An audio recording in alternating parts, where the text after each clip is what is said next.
करो भक्तों का कल्याण तुम्हारी जय हो रे, भक्तों का कल्याण तुम्हारी जय हो।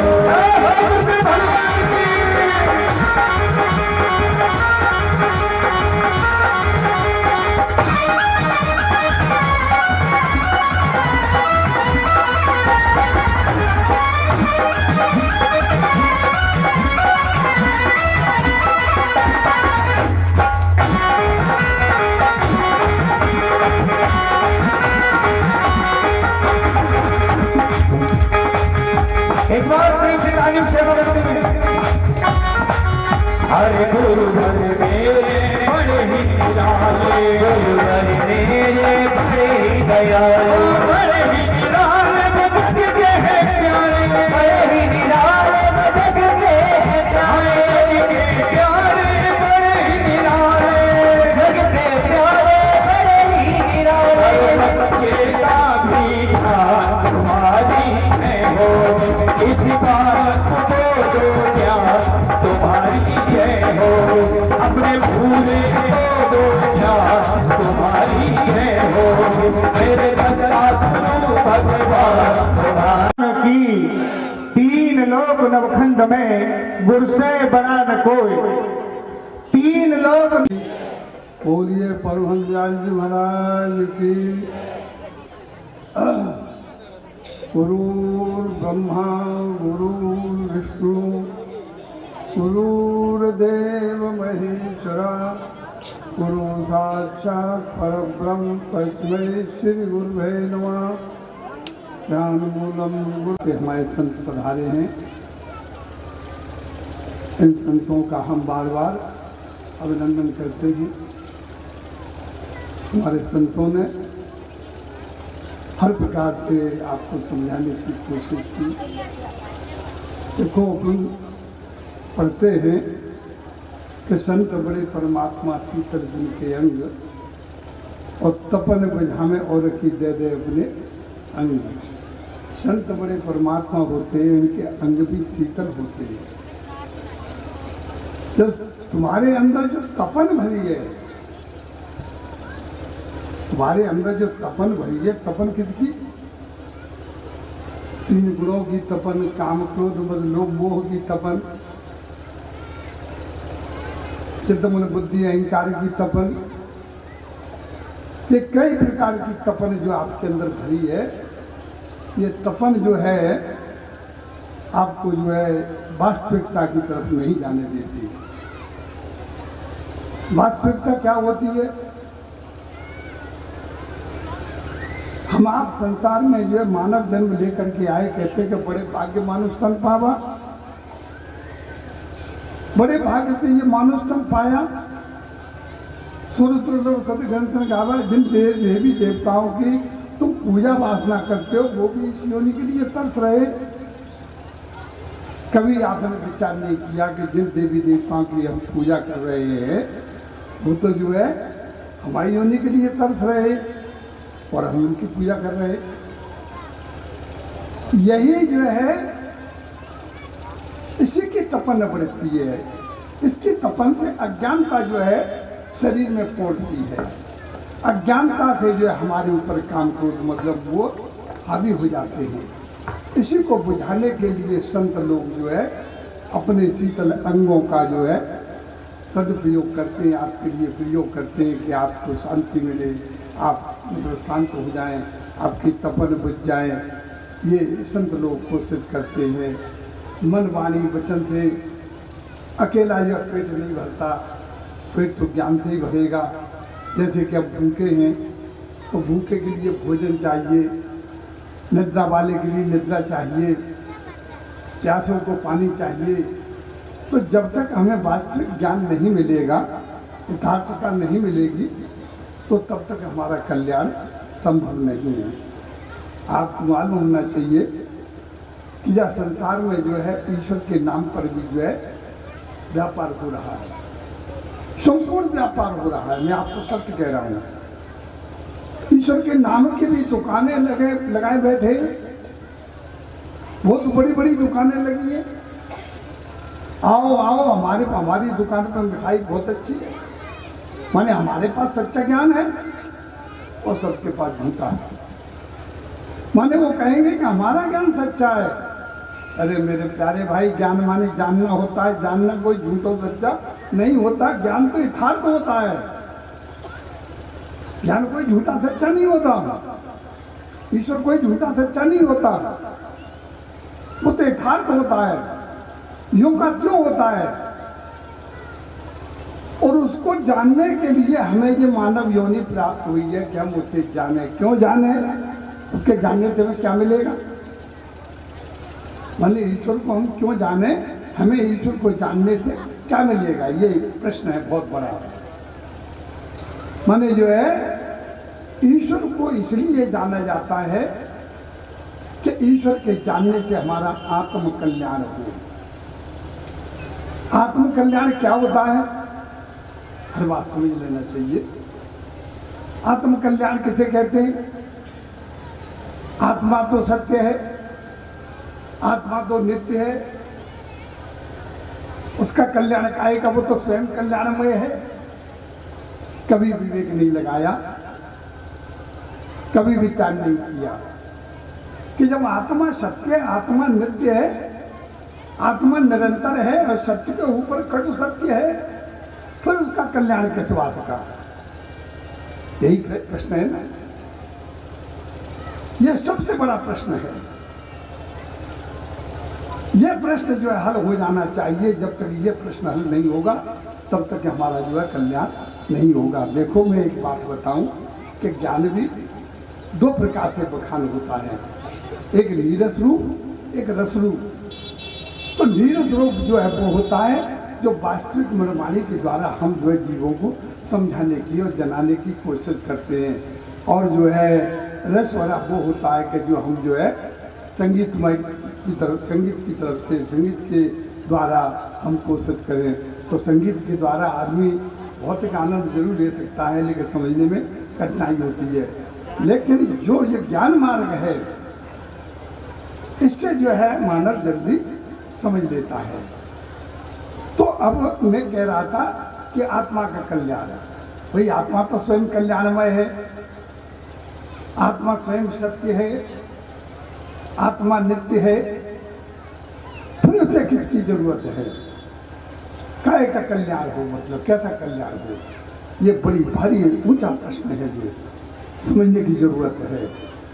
ये समझ गए तो आप सब कुछ समझ गए, और जब तक ये नहीं समझे तो कुछ नहीं समझ पाओगे। इसीलिए समझना बहुत जरूरी है कि आत्मा का कल्याण क्या है। अब मैं बताऊंगा आपको, डिटेल में बताऊंगा, भले थोड़ा बहुत टाइम ज़्यादा लग जाए, लेकिन मैं कोशिश करूंगा आपको समझाने की। देखो, आत्मा मल विक्षेप आवरण से ढक चुकी है। आत्मा आपकी, माने आप स्वयं आत्मा हैं। आप मल विक्षेप आवरण में इतने ढक चुके हैं, इतने ढक चुके हैं कि आपको अपनी पराकाष्ठा का ज्ञान ही नहीं रहा कि मैं क्या हूं। आपको पता ही नहीं है कि हम कौन हैं, हम काहे के लिए आए, हमें क्या करना है, क्या समझना है, क्या जानना है, क्या नहीं जानना है। कतई इस बात की तरफ ध्यान आपका बिल्कुल नहीं गया। मेरे प्यारे भाई, ये बात समझ लो कि जो ये मल विक्षेप आवरण जो आपके ऊपर जो है जम गया है, इससे जो आपकी पराकाष्ठा नष्ट हो चुकी है। जैसे कि आपका जो है अग्नि धुआं से ढक चुकी है, बादल से, बदली से, माने जो सूर्य ढक चुका है, ऐसे ही आपकी पराकाष्ठा ढक चुकी है। मन आप कहोगे ये तो बहुत छोटी बात है, जाए तो हम जानते हैं, ये तो मैं भी जानता हूं कि आप जरूर जानेंगे, लेकिन वास्तविक जो है इसको कोई माई कलाल हटा नहीं पाता है। जो हटा लेगा उसे विरक्ति अवश्य आएगी। जो इसको हटा लेगा उसको विरक्ति जरूर आएगी। माने अभी हमारे गायक लोग गा रहे थे कि गुरु का वचन सत्य होता है और सत्य हो जाता है। गुरु का वचन सत्य कब होगा? जब वो गुरु बने। घुमाने अंधकार घुमाने प्रकाश। जब तक उसका वो अंधकार नहीं हटेगा, मल विक्षेप आवरण नहीं हटेगा, तो उसकी पराकाष्ठा जागृत नहीं होगी। जब उसकी पराकाष्ठा जागृत नहीं होगी तो वो तो अंधकारमय है। माने उसके शीतलंग कहां से होंगे? उसके शीतल अंग नहीं होंगे। शीतल अंग उसी के होंगे। तो ये तो तमाम जो ऋषि मुनि जो जंगलों में बेचारे जो डले रहे, तो वे काहे को डले रहे? उनका नहीं हटा। विश्वामित्र जी जाए 10,000 वर्ष बैठे रहे, तपस्या करते रहे, उनका मतलब से पावन नहीं हटा। तो आप कहां से हटा लोगे इतनी देर में? और वैसे अगर आप जानने की जो है अपनी ठान लें कि मैं जानूंगा और जान के रहूंगा, अगर आपका ये संकल्प है मजबूत, आप दृढ़ संकल्पी हैं कि मैं जानूंगा, तो मेरे प्यारे भाई जानने के लिए कोई देर नहीं लगती। आपको मैं जो है भागवत की बात सूक्ष्म में बता दूं, डिटेल में नहीं, आपका समय नहीं लूंगा फालतू। माने जो है, क्योंकि आप किसी तरीके से जान तो लें, आपको मालूम होना चाहिए कि अष्टावक्र जो है कितना दुखी था, और रोजाना जो है इतना बड़ा दुखी था, कहीं स्वप्न देखता था, कहीं कुछ करता था, कहीं कुछ करता था, और बड़ा परेशान था। और बाकी गुरुजन जो है शास्त्रार्थ करा करा करके जो है तमाम ऋषि मुनियों को जो है जेल में डलवा रहे थे, या जो है उनको पानी में डुबा करके मरवा रहे थे।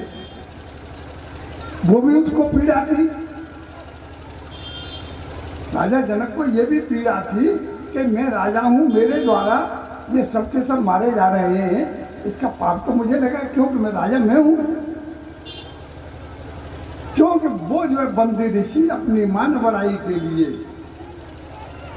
आज जो है सबसे ज्यादा संत आपको मान बढ़ाई में मिलेंगे। कंचन तजना सहज सहज त्रिया का नेह, और मान बढ़ाई ईर्षा तजना दुस्तर दो। ये मान बढ़ाई नहीं छोड़ी जाती। आदमी सब कुछ त्याग देता है, लेकिन मान बढ़ाई नहीं छोड़ पाता है। अगर मान बढ़ाई छोड़ दे हो तो जानने के लिए कोई कठिनाई है ही नहीं। बहुत सुगम है, सहज है, सरल है, कोई कठिन थोड़ी है। जानना कोई कठिन नहीं है, और मानना वो बड़ा कठिन है, और कठिन काम को कर लेते हैं, लेकिन जानना बड़ा सहज है, उसे जान नहीं पाते। क्यों नहीं जान पाते? अब बात आई जानने की। वो इसलिए नहीं जान पाते कि जानने की जगह पर पहुंच नहीं पाते। जो जानने की जगह है, जो जनाने वाले जिनके शीतल अंग होते हैं, जो तपन बुझाने वाले महान पुरुष होते हैं, उनके पास तक पहुंचने की जो क्षमता नहीं होती, और पहुंच भी जाते तो समझ नहीं पाते। क्यों? कि वो मानवड़ाई की गठरिया पहले मुड़े पर रखे, सम्मान की गठरिया पहले रखे बैठे। आज के जमाने में शिष्य भी गुरु से सम्मान चाहता है, जैसे कि जब बेटा बाप से सम्मान चाह रहा है, छोटा भाई बड़े भाई से सम्मान चाह रहा है। ये बड़ा दुर्भाग्य, इसी का नाम कलयुग है। कलयुग सिर्फ उन्हीं के लिए कलयुग है जो वास्तविकता नहीं जानते। मेरे लिए कलयुग और सतयुग द्वापर त्रेता कुछ भी नहीं है, मेरे लिए हर युग बराबर है। जानने वाले के लिए हर युग बराबर होता है, क्यों? वो तो जानने वाला है। तो इसी तरीके से जो जनाने वाले हैं, यथार्थ को जनाने वाले हैं, जो हमारी पराकाष्ठा पर पहुंचाने वाले हैं, वहां तक हम पहुंचे नहीं, और पहुंच भी गए तो वो पाप की गठरी ने छोड़ पाए, हम मानवड़ाई ने छोड़ सके। मानवराई सबसे बड़ा पाप है, इससे बड़ा कोई पाप नहीं है। मैं आपको सत्य कह रहा हूं। कितना बड़ा पाप है कि बंदी ऋषि ने हजारों ऋषियों को जो जेल में डलवा दिया, मरवा दिया। राजा जनक के दरबार में मैंने इतना अंधा हो गया मानवराई में कि वो शास्त्रार्थ कर करके जो है सभी को उसने हरा दिया और सबको जेल में डलवा दिया। तो राजा जनक परेशान था बेचारा कि भाई यथार्थ क्या है, मैं कैसे जानूं, कहाँ जानूं। बातें कहें बंदी ऋषि से तो वो अपने बैठी जुट के बना दे यार, तो बड़ा परेशान है बेचारा। समझो मेरे प्यारे भाई, जब वो कहते हैं कि अति सर्वत्र वर्जित है, अति का नाश होता है, और उसके पापों का नाश हो गया, पापों का गड़ा फूट गया। राजा जो है जनक ने जो है अष्टावक्र के पिता कांडो ऋषि को जेल में डाल दिया। जब कांडो ऋषि जेल में गिर गए तो मां सुजिता के पास जो है वो बालक पल रहा है। अष्टावक्र की उम्र सिर्फ जो 5 वर्ष की थी। अष्टावक्र जी 5 वर्ष की आयु में, शांत हो जाओ भाई, थोड़े शांत हो जाओ। मैं समझ रहा हूँ कि टाइम हो रहा है, इसलिए आपको विजिट करिए, बैठ जाओ थोड़े से। अब मैं थोड़ी ज़्यादा लंबी नहीं कहूँगा, थोड़े टाइम दूंगा आपका, ये बात पूरी हो जाए क्योंकि टाइम ओवर हो चुका है। बोलिए सदगुरुदेव भगवान की। हाँ, तो वो अष्टावक्र जी, उनके बाप जेल में चले गए, कांडो ऋषि। कांडो ऋषि जेल में चले गए और भी जेल में जा रहे रोजाना। वो बालक जो है अष्टावक्र 5 वर्ष का, वो बच्चों में खेलने के लिए गया। मैं आपको थोड़ा समय लूंगा, ज्यादा नहीं लूंगा, मैं इसीलिए बता रहा हूं कि आपकी समझ में आ जाए। कथाएं तो आप रोज पढ़ते हो, ये कथाओं का मतलब समझो। तो वो जो है बच्चों में खेलने के लिए गए अष्टावक्र जी, तो उन बच्चों ने जो है मना कर दिया अपने गोद में खिलाने से कि चल चल भाग यहाँ से, भाग, तू भाग यहाँ से। भाई तेरा पिता कैदी है राजा जनक के यहाँ, हम कैदी के, अपराधी के पुत्र को अपने गोद में नहीं खिलाएंगे, तू यहाँ से भाग।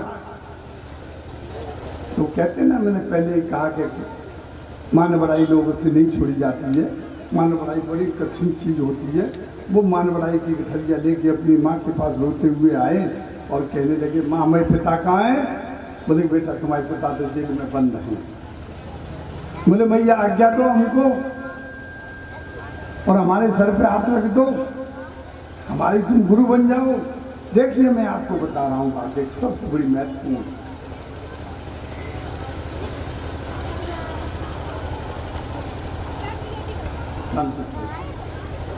बड़ी महत्वपूर्ण बात बता रहा हूँ आपको।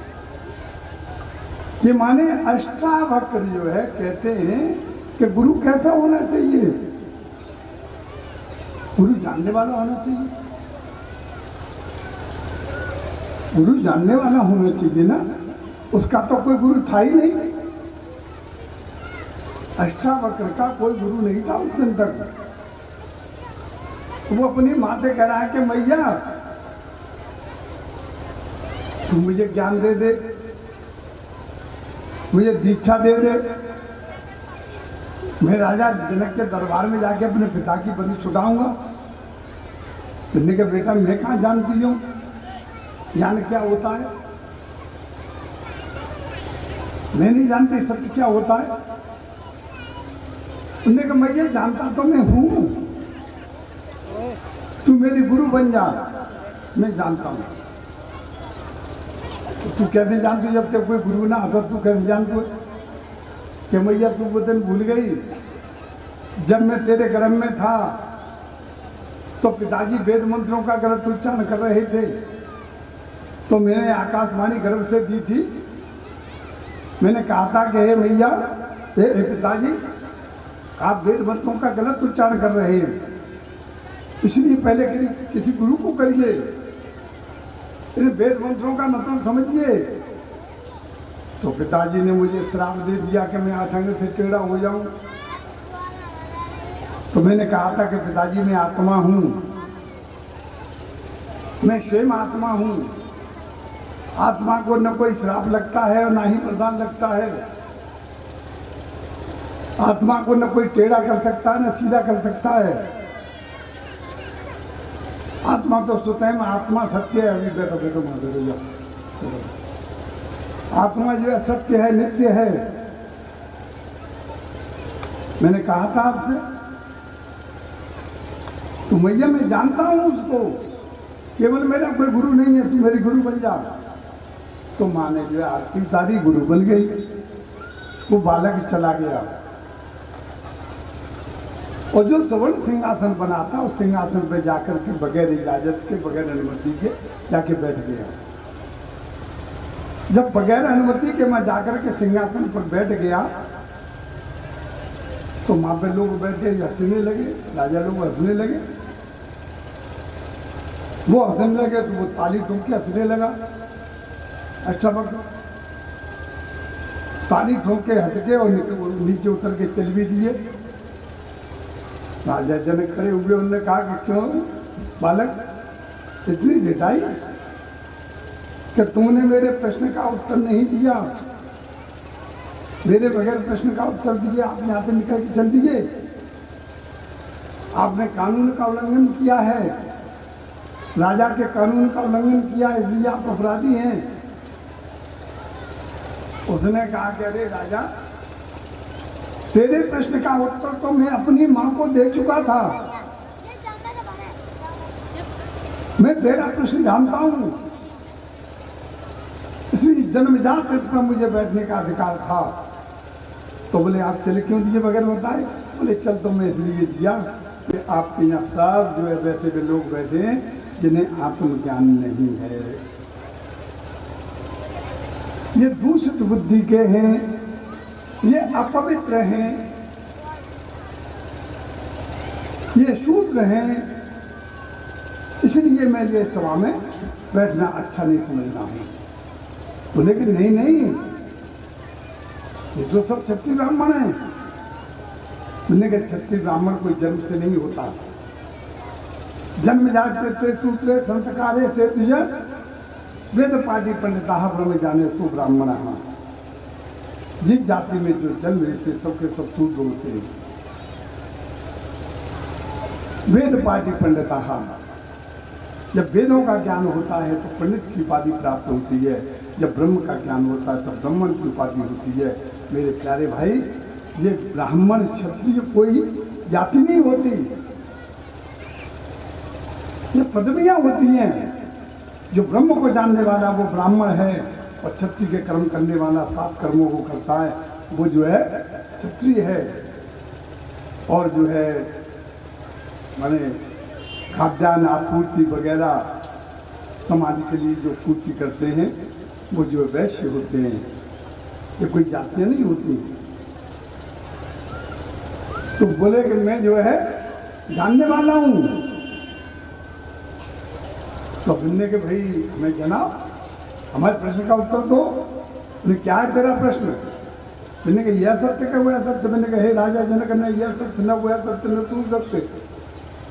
सत्य तो नित्य है, सत्य नित्य है, माने तुम सत्य हो, आत्मा हो, लेकिन आत्मा के ऊपर मल विक्षेप आवरण होने के बाद तुम असत्य हो गए, तुम सत्य नहीं रहे। अब वो सत्य को जानोगे कैसे? तो वो जो कहते हैं कि भाई मुझे सत्य जनाओ, राजा जनक कहता मुझे सत्य जनाओ। क्या जना सकते हो? मैंने कहा एक पल में। अरे एक पल भी नहीं, तू घोड़े की एक पाल से दूसरी पाल में पैर नहीं रख सकेगा तब तक मैं सत्य का बोध करा दूंगा। बोले इतनी सस्ती है जानने के लिए, जानने के लिए वो इतनी सस्ती है कि घोड़े की एक पायल से दूसरी पायल में पैर नहीं रख सकोगे तब तक जो है वो सत्य का बोध करा देगा। कबीर साहब ने तो जहाँ तक कह दिया कि दोनों कोंदा कोंदे भाई दोनों हंसता लोके जाई, अपने लोक में पहुंच जाए कितनी देर में, जितनी देर में कोंदा कूदता है उतनी देर में। तो जानना कठिन नहीं है, जानना चाहो तो, लेकिन ये तुम ठटकर्मों से जानना चाहो तो नहीं जान सकते हो। ये नेम धर्म आचार व्रति योगी यज्ञ जप दान भेद जीवन कोटन रहो रोग अज्ञान, इनसे नहीं जान सकते आप। ऐसे गीता अध्याय 11 श्लोक 53 भगवान कृष्ण कहते हैं, हे अर्जुन सत्य को जानने के लिए न योग न यज्ञ न जप न दान न व्रत न तीर्थ, इनकी किसी की जरूरत नहीं, सिर्फ जानने से, वो चीज जानने से प्राप्त होगी। तो जानना कोई कठिन नहीं है, लेकिन जानने वाले के पास जाओ। आप जानने वाले के पास नहीं पहुंचते, आप तो जो है उन व्यापारियों के पास पहुंच जाते हो जो मतलब जो है तुम्हें गुमराह कर रहे, अपना धंधा कर रहे, तो मूर्खों की कमाई और चतुरों ने बेल बेल खाई। मूर्खों की कमाई चतुरों ने बेल बेल खाई। तो आप तो जो है मन उन चतुर लोगों के पास जा रहे हो। चतुरों पे ज्ञान नहीं होता, जानने की पराकाष्ठा नहीं होती। वो तो मानने वाले हैं और तुम्हें भी मनाने वाले, तुम भी मान जाओ भाई, बात को मान जाओ क्या ईश्वर ये है वो दैया, माने तुम्हें वो मना रहे हैं और कुछ भी मान रहे हैं, तुम भी मना रहे। इसलिए मेरे प्यारे भाई, जानने वाले के पास जाओ, मानने वाले के पास मत जाओ। मानने वाले के पास आपको कुछ भी नहीं मिलेगा। मैं आपसे सत्य कह रहा हूं, अगर आप जो है ऐसे भटकते रहे जीवन बर्बाद हो जाएगा। अच्छा, फिर अब बात आई कि कल्याण की बात आई। कल्याण किसका? आत्मा का। कैसे कल्याण? कि मैं फिर से मनुष्य होनी प्राप्त करूँ। मैं सूक्ष्म में बात कर रहा हूँ क्योंकि टाइम ओवर हो चुका है। मैं सूक्ष्म में बात कर रहा हूँ। माने जानने के लिए है तो एक पल की जरूरत, लेकिन एक पल तब हो जब हम जानने वाले के पास जाएं। जानने वाले की परीक्षा कैसे होगी कि जानने वाला है? जानने वाले की परीक्षा जो डायरेक्ट जानने की बात करेगा, लेकिन वो आपको तमाम गुमराह कर रहे हैं, कह रहे हैं, गाली भी ले रहे हैं, छाती ठोक रहे हैं, बोले कि हम तुम्हें जना देंगे। मैंने कैसे जानोगे? मैंने कहा जो है मंत्र जाप करो। मैंने कोई पंचनाम बता रहा है, कोई जो है ढाई नाम बता रहा है, कोई कछु महामंत्र बता रहा हो, कोई कछु महामंत्र बता रहा हो। लेकिन मैं आपको एक परीक्षा के लिए बात आपसे बता दूं कि ये मनवाणी में कोई भी मंत्र नहीं होता जो हम जो है उसको प्राप्त कर सकें। दो प्रकार की ईश्वर की उपाधि होती है, एक नाम रूपी ईश्वर, एक रूप रूपी ईश्वर। जो नाम रूपी ईश्वर होता है वो जाना जाता है, माना नहीं जाता, और मनवाणी से परे है। वो मनवाणी से अत्यंत परे है, तीनों अवस्थाओं से परे है, सभी वाणियों से परे है। वो जानने वाली चीज है। तो जो मनवाणी से आपको जनाए, तंत्र मंत्रों में नहीं भटकाए, अवस्थाओं में नहीं भटकाए, पंचनाम दशनाम चार नाम इनके जो है इनके जाप करने से ईश्वर नहीं मिलता। मैं आपको सत्य कह रहा हूँ, क्योंकि ये तो जागृत अवस्था के विषय है। जब हम दोनों जागृत हैं तभी तो पंचनाम जाप करेंगे। हम जागृत हैं तभी तो हम जो है ढाई अच्छे जाप करेंगे। जब हम जागृत अवस्था में तभी तो हम 12 अक्षर का नाम जाप करेंगे। जब हम जागृत अवस्था में तभी तो हम माने जो है पंचाक्षर मंत्र का जाप करेंगे। माने कुछ भी हम करेंगे वो जागृत अवस्था में करेंगे, और जागृत अवस्था में ईश्वर की प्राप्ति नहीं होती, ईश्वर नहीं जाना जाता। जागृत अवस्था के परे ईश्वर जाना जाता है। ईश्वर जो है तुरीय अवस्था में जाना जाता है। तुरीयातीत में उसका साक्षात्कार होता है। तुरीय अवस्था कैसे प्राप्त होगी भाई? तुरीय अवस्था आपकी मनमानी से प्राप्त नहीं होगी, मंत्रों से नहीं होगी, वो शरीर के अतिक्रमण करने से होगी। और शरीर का अतिक्रमण करना कोई कठिन नहीं है, बहुत सुगम है, बहुत सहज है। मेरे प्यारे भाई, सब साधन आपके पास हैं, आप थोड़ा जानने की कोशिश करो। आप एक बात बता, मैं आपको थोड़ी सी बात एक और थोड़ा समय ले लूं, 2 मिनट का है? सूचना दे रहे। प्रेम से बोलो सतगुरुदेव भगवान की। हाँ, गुरुदेव भगवान का सत्संग चल रहा है।